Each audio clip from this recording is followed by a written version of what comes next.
तो हेलो दोस्तों, आपका स्वागत करता हूं हमारे चैनल मूवीज फैक्टर में। और आज मैं एक ऐसी मूवी को एक्सप्लेन करने जा रहा हूं जो कि हर इंडियन को देखना चाहिए। ये कोई मसाला मूवी नहीं है जिसमें आपको सीटी मार डायलॉग और एक्शन देखने को मिलेगा।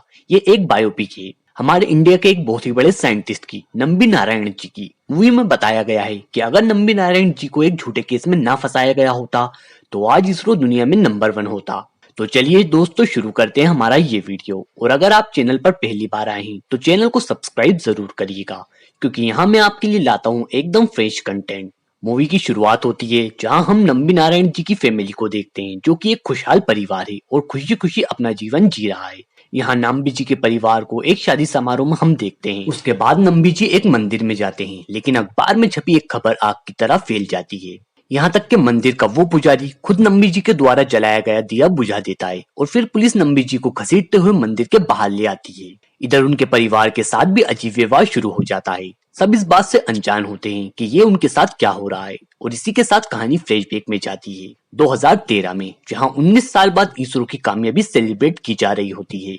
जहां सुपरस्टार शाहरुख खान को नंबी नारायण जी अपना इंटरव्यू देते हैं। वो बताते हैं कि मिशन मार्स को पूरा करने में उनको कितनी मेहनत और कितना पैसा लगा। इसमें यूएसए ने $671 मिलियन खर्च किया और 19 अटेम्प्ट में मार्स पर पहुंचा। और फिर दर्शकों को बताया जाता है कि इंडिया ने पहले ही अटेम्प्ट में मार्स पर कदम रखा, और वो भी बहुत कम खर्च में। अब नंबी जी अपनी स्टोरी विक्रम साराभाई से शुरू करते हैं। वो शाहरुख खान को बताते हैं कि विक्रम साराभाई उनके गुरु कम एक पिता ज्यादा थे। और नंबी जी एक लैब में एक प्रोजेक्ट पर काम कर रहे होते हैं, लेकिन वो बार बार इसमें फेल हो जाते हैं। तब नंबी जी विक्रम साराभाई से कहते हैं कि उन्हें अभी और सीखने की जरूरत है, और इसलिए वो यूएस में प्रिंसटन यूनिवर्सिटी में एडमिशन लेते हैं। अब वहाँ पर एक प्रोफेसर क्लास ले रहे होते हैं, जहाँ नंबी जी कहते हैं कि जो कुछ भी अभी आपने उन्हें बताया है वो सब गलत है। इस पर प्रोफेसर कहते हैं कि बुक में यही लिखा है, और अगर तुम्हें लगता है कि ये गलत है तो तुम बुक के ऑनर को मेल कर अपनी शिकायत कर सकते हो। अब नंबी ये समझ जाते हैं कि यहाँ उनका कुछ नहीं हो सकता। अब उन्हें अपने वहीं के दोस्तों से ये पता चलता है कि जिस थीसिस पर नंबी काम कर रहे हैं उसको केवल क्रोको ही कंप्लीट करवा सकते हैं।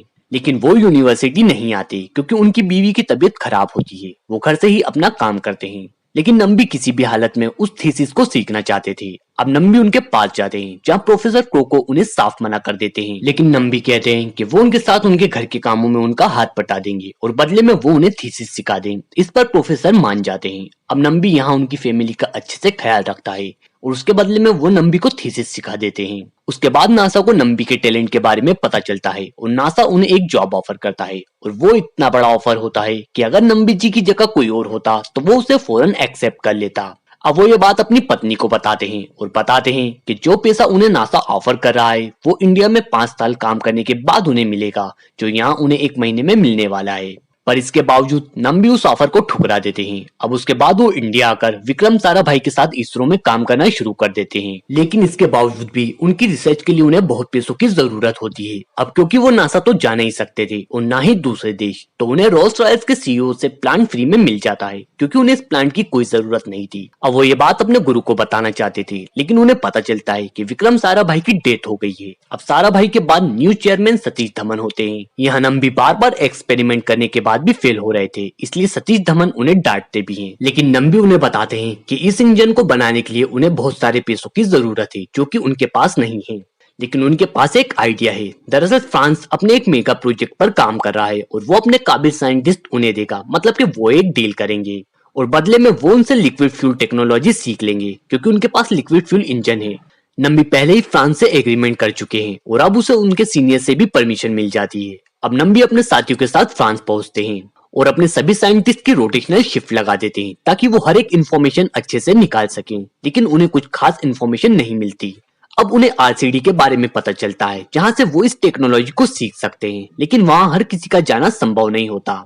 अब एक दिन नंबी को फोन आता है, जहां उसे ये पता चलता है कि उसके दोस्त उम्बी के 3 साल के बेटे की डेथ हो गई है। लेकिन ये बात वो उम्बी को नहीं बताता, क्योंकि वो उस प्रोजेक्ट को छोड़ नहीं सकते थे, क्योंकि आरसीडी में केवल लिक्विड फ्यूल इंजन प्रोजेक्ट से जुड़े लोग ही जा सकते थे। इसलिए अब नंबी उस प्रोजेक्ट की हेड मिशेल से मिलता है और उससे बताता है कि उनके लिक्विड फ्यूल इंजन ज्यादा हाइड्रोलिक प्रेशर नहीं झेल सकते। इस पर मिशेल ये चेक करती हैं और जब वो प्रेशर बढ़ाते हैं तो इंजन बंद हो जाता है। और अब मिशेल उसे ठीक करने के लिए नंबी जी को कहती है। इससे आरसीडी में नंबी जी को एंट्री मिल जाती है और अब वो सब लिक्विड फ्यूल टेक्नोलॉजी को सीखते भी हैं और वो इंजन ठीक भी कर देते हैं। अब सब इस बात का जश्न मना रहे होते हैं कि तभी उम्बी को फोन पर उसके बेटे की डेथ के बारे में पता चलता है और साथ ही ये भी कि ये सब बात नाम्बी जी को पहले से ही पता थी। अब उम्बी नाम्बी जी को स्लेप करता है और उसे बहुत बुरा भला भी कहता है और वहां से चला जाता है। अब नाम्बी इंडिया आकर उसके लिक्विड फ्यूल इंजन पर काम करते हैं और उसे बनाने में नाम्बी जी को पूरे 8 साल लग जाते हैं। लेकिन फिर भी उसे टेस्ट करने के लिए उनके पास टेस्टिंग स्टैंड नहीं होता क्योंकि वो 100 करोड़ रुपए का आता था। इसलिए नाम्बी जी उसे टेस्ट कराने फ्रांस ले जाते हैं। फ्रांस वालों को ये लगता है कि ये इंजन ज्यादा सेकंड तक नहीं टिकेगा क्योंकि उनका इंजन 120 सेकंड तक सरवाइव करा था। लेकिन टेस्टिंग के बाद सब शॉक हो जाते हैं क्योंकि नाम्बी का इंजन पूरे 180 सेकंड सरवाइव करता है, जो कि अपने आप में एक बहुत बड़ी उपलब्धि थी। उस इंजन का नाम विकास रखा गया था जिससे भारत ने कई मिशन को अंजाम दिया था। लेकिन अब वो क्रायोजेनिक इंजन बनाना चाहते थे जिसकी मदद से बाहरी सैटेलाइट को लॉन्च कर सकते थे। अब नाम्बी रशिया से क्रायोजेनिक इंजन लेने की डील करता है जिससे रशिया भारत को 4 क्रायोजेनिक इंजन देने का वादा करता है। लेकिन रशिया कहता है कि ये उन्हें खुद ही भारत तक शिप करवाना होंगे क्योंकि अमेरिका की नजर उन पर है। इस पर नाम्बी उन्हें कराची के जरिए भारत शिप करने का प्लान बनाते हैं और जब वो इंजन के पार्ट्स को वहां पैक करवा रहे होते हैं तभी उन सबको खबर दी जाती है कि अमेरिकन आर्मी उनकी तलाश में यहाँ आ रही है और तब वो इंजन के कुछ ही पार्ट्स वहां से ला पाते हैं और रशिया उनसे वादा करता है कि वो बाकी के पार्ट्स उन तक पहुंचवा देगा। अब कहानी फिर प्रेजेंट में आती है जहां हम नाम्बी को अरेस्ट होते हुए देखा था। पूरा देश नाम्बी के पुतले जला रहा था और उन्हें देशद्रोही बोल रहा था।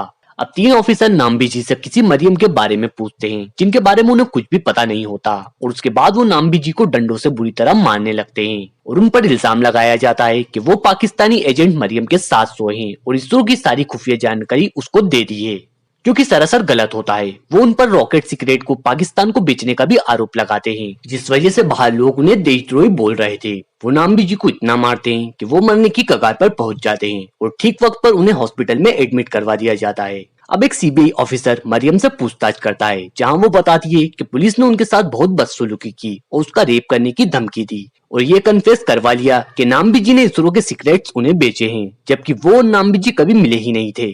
अब सीबीआई को ये भी पता चलता है कि नाम्बी जी को इसमें फ्रेम किया गया था जबकि वो पूरी तरीके से निर्दोष थे। अब जेल में नाम्बी जी को मिलने उम्बी आता है और वो नाम्बी से कहता है कि वो देशद्रोही नहीं हो सकता और वो उसे जेल से निकालने के लिए कुछ भी करेगा और सीबीआई नाम्बी जी को निर्दोष साबित कर देती है और पूरे 50 दिन बाद नाम्बी जी को जेल से रिहा किया दिया जाता है। इन सब में कुछ बड़े नामों के खुलासे होते हैं जिसमें केरला के सीएम को उनकी कुर्सी से हाथ धोना पड़ता है, लेकिन अभी भी सिर्फ उन्हें बेल मिली थी, केस अभी भी चल रहा था। अब नाम्बी जी को पता चलता है कि उनकी वाइफ की मेंटली हालत बहुत खराब हो गई है, लेकिन कुछ महीनों की इलाज के बाद वो ठीक हो सकती है। लेकिन अभी भी नाम्बी जी का विरोध जारी था। इसी बीच वो अपनी नॉर्मल लाइफ जीने की कोशिश कर रहे थे। अब एक दिन काफी तेज बारिश हो रही थी और नाम्बी जी की वाइफ की तबीयत बहुत खराब हो गई थी। अब नाम्बी जी उनकी वाइफ को लेकर एक ऑटो में बैठते हैं, लेकिन वो ऑटो वाला उन दोनों को धक्के मारकर ऑटो से बाहर फेंक देता है। ये उनके लाइफ का बहुत ही इंसल्टिंग मोमेंट था। अब वो वापस इसरो में आकर उस इंजन पे काम करने का सोचते हैं, लेकिन वहाँ उनको पता चलता है कि रशिया ने बचे हुए पार्ट्स कभी भेजे ही नहीं। अब अरुण उन्हें कहता है कि अगर वो उनकी विकास की टाइमिंग थोड़ी और बढ़ा सके तो मंगल पर वो उनके सैटेलाइट जरूर भेज सकते हैं और वो फिर इस पर काम करना शुरू कर देते हैं। और उसके बाद फिर वो दिन आता है जब एक ही अटेम्प्ट में विकास मंगल ग्रह पर लैंड करती है।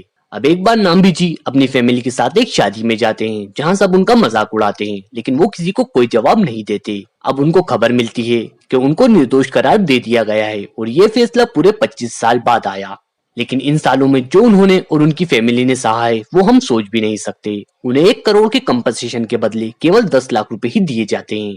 जिस इंसान ने नासा का इतना बड़ा ऑफर सिर्फ अपने देश के लिए ठुकरा दिया था, उसके साथ जो देश ने किया वो बहुत गलत किया था। 2019 में नाम्बी जी को पद्म भूषण अवार्ड और केरला गवर्नमेंट द्वारा 1 करोड़ रुपए भी दिए गए थे। और दोस्तों इसी के साथ ये मूवी यहीं पर एंड हो जाती है। तो दोस्तों वीडियो को लाइक और चैनल को सब्सक्राइब जरूर करें। Thanks for watching this video.